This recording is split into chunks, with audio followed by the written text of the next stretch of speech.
Energy summit में भारत ने अपने सामर्थ्य से दुनिया का ध्यान खींचा।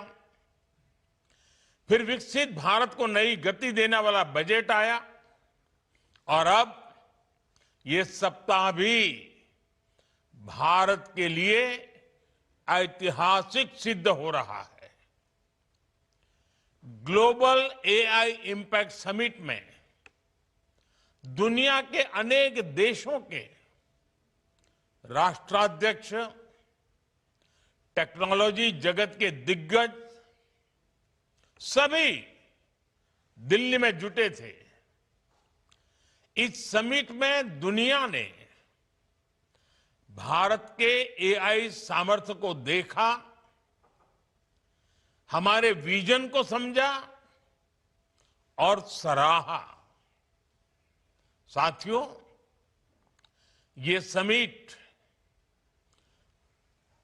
कल ही समाप्त हुई है और अब हम यहां भारत के सेमीकंडक्टर इकोसिस्टम से जुड़े इतने बड़े कार्यक्रम का हिस्सा बन रहे हैं। साथियों, आधुनिक विश्व को चलाने के लिए जिस प्रोसेसिंग पावर की जरूरत है, उसमें भी भारत अब दुनिया के टॉप देशों के साथ आने का प्रयास कर रहा है। यानी भारत सॉफ्टवेयर और हार्डवेयर दोनों पहलुओं पर एक साथ काम कर रहा है और हम सभी के लिए ये गर्व की बात है कि उत्तर प्रदेश भी भारत के सेमीकंडक्टर इकोसिस्टम का बड़ा सेंटर बनने जा रहा है। एचसीएल और फॉक्सकॉन की ये नई फैक्ट्री टेक्नोलॉजी पावर हाउस के रूप में यूपी की नई पहचान को और सशक्त करेगी। उत्तर प्रदेश के सांसद के रूप में भी मेरे लिए ये बहुत गर्व का क्षण है। इस सेमीकंडक्टर फैक्ट्री की वजह से उत्तर प्रदेश के युवाओं को, देश के युवाओं को बड़ी संख्या में रोजगार मिलेगा, क्योंकि जहां सेमीकंडक्टर यूनिट आती है वहां डिजाइन हाउसेज आते हैं, R&D सेंटर्स आते हैं, स्टार्टअप इकोसिस्टम बनते हैं और ये सब कुछ अब यूपी में भी होने जा रहा है। मैं मुख्यमंत्री योगी आदित्यनाथ जी और उनकी पूरी टीम को, यूपी की जनता को बहुत बहुत बधाई देता हूं। साथियों, मैं एक बात अक्सर कहता हूं कि ये डेकेड भारत का टेकेड है। इस दशक में भारत टेक्नोलॉजी के क्षेत्र में जो कुछ कर रहा है वो 21वीं सदी के हमारे सामर्थ्य का आधार बनेगा। चाहे ग्रीन एनर्जी हो, चाहे स्पेस टेक हो, चाहे डिजिटल टेक्नोलॉजी हो, चाहे मैन्युफैक्चरिंग टेक्नोलॉजी हो या फिर आर्टिफिशियल इंटेलिजेंस, मानवता का भविष्य तय करने वाली हर टेक्नोलॉजी में भारत आज अभूतपूर्व निवेश कर रहा है। भारत में सशक्त सेमीकंडक्टर इकोसिस्टम का विकास भी इसका एक उत्तम उदाहरण है। सेमीकंडक्टर सेक्टर में भारत ने अपना सफर भले ही देरी से शुरू किया हो, लेकिन आज हम बहुत तेज गति से आगे बढ़ रहे हैं। भारत ने अपने सेमीकंडक्टर मिशन के तहत अभी तक 10 सेमीकंडक्टर फैब्रिकेशन और पैकेजिंग प्रोजेक्ट को स्वीकृति दे दी है। इनमें से 4 यूनिट्स बहुत ही जल्द अपना प्रोडक्शन शुरू करने वाली है। साथियों, आप सभी जानते हैं 20वीं सदी में जिस देश के पास तेल था, वहां समृद्धि और सामर्थ्य दोनों आया। 21वीं सदी में यही सामर्थ्य छोटी सी चिप के पास है। उससे जुड़ी स्किल और मटेरियल में है।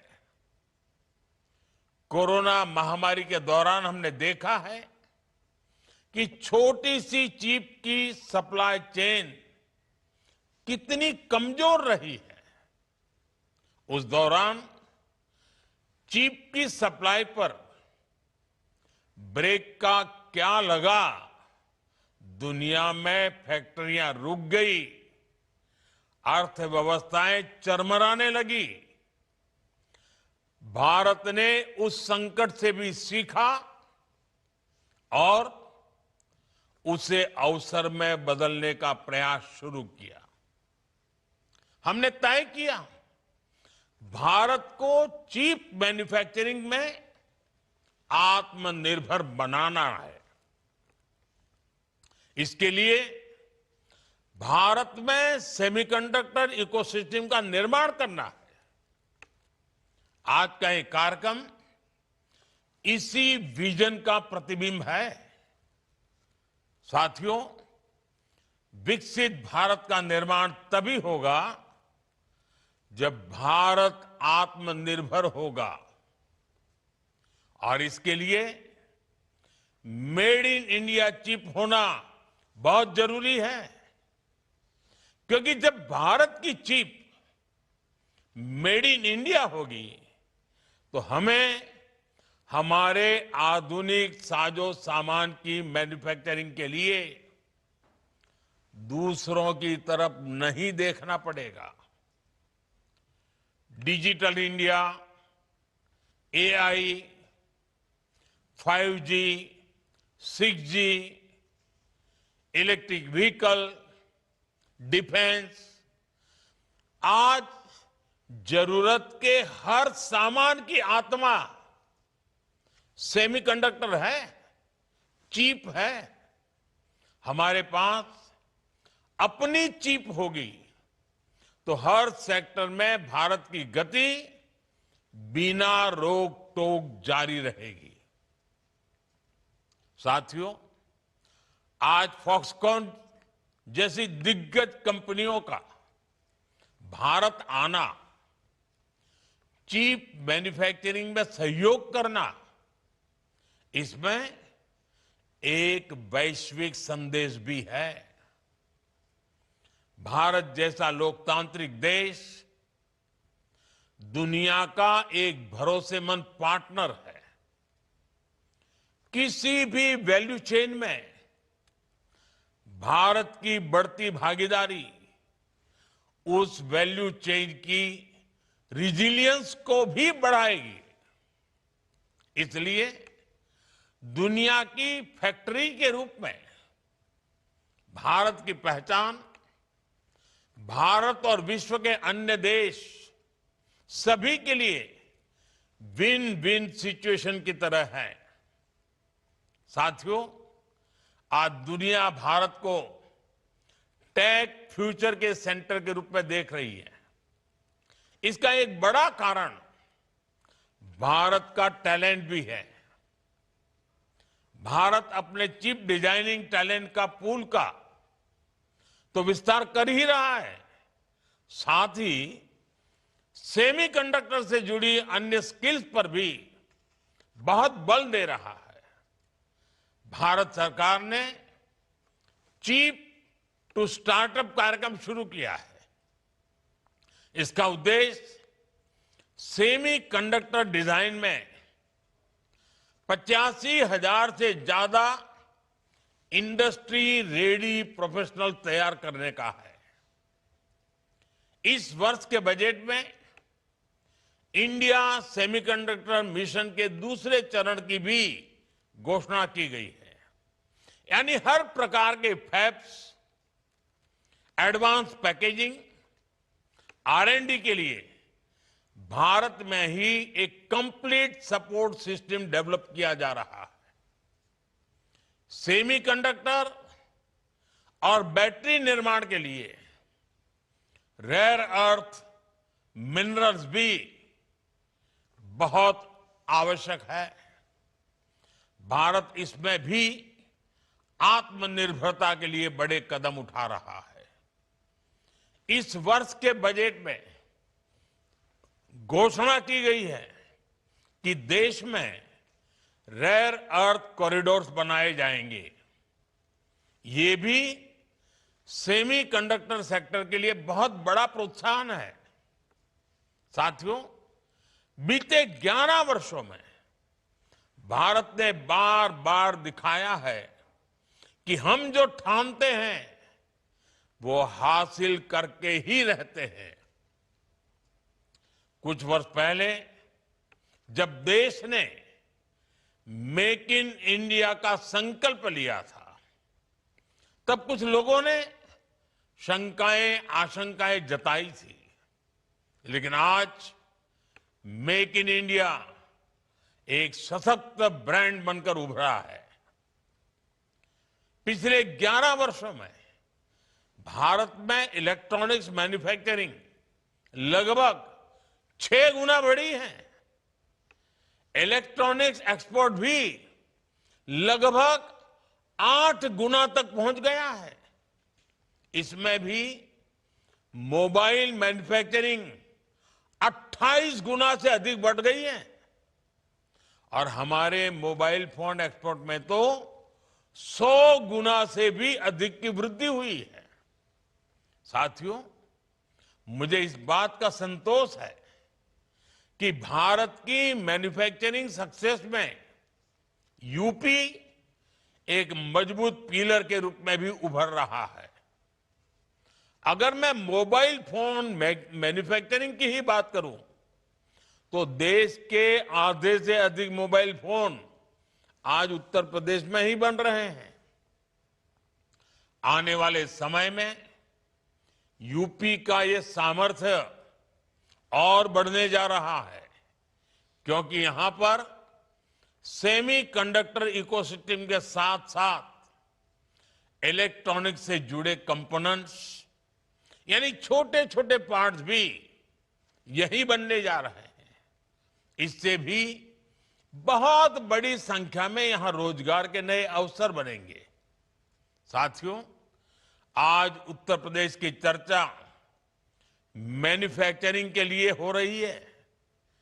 यहां आ रहे हजारों करोड़ रुपए के निवेश के लिए, यहां लग रही नई फैक्ट्रियों के लिए उत्तर प्रदेश चर्चा में है। लेकिन करीब 1 दशक पहले तक उत्तर प्रदेश का नाम गलत बातों के लिए उछाला जाता था। पलायन और अभाव, असुविधा और अपराध, ऐसा लगता था कि देश के सबसे बड़े राज्य का यही दुर्भाग्य बन गया है। मुझे बहुत गर्व है कि यूपी की जनता ने डबल इंजन सरकार पर जो भरोसा जताया, बार बार आशीर्वाद दिया, उसके परिणाम निरंतर दिख रहे हैं। आज उत्तर प्रदेश एक्सप्रेसवे वाला राज्य बन चुका है। यूपी की चर्चा डिफेंस कॉरिडोर के लिए होती है। देश और दुनिया के लोग आज उत्तर प्रदेश को टूरिज्म की पसंदीदा जगह बना रहे हैं। साथियों, दुनिया भर के निवेशक आज इसलिए यूपी आ रहे हैं क्योंकि वे जानते हैं कि यूपी में उनके निवेश का शानदार रिटर्न मिलना तय है। डेडिकेटेड फ्रेट कॉरिडोर और जेवर इंटरनेशनल एयरपोर्ट जैसी आधुनिक कनेक्टिविटी इस पूरे क्षेत्र को विकास की नई ऊंचाई पर ले जा रही है। और कल ही, आने वाले कल रविवार को, मैं दिल्ली मेरठ नमो भारत ट्रेन कॉरिडोर का लोकार्पण करने वाला हूं, जहां ऐसा उत्तम काम हो रहा है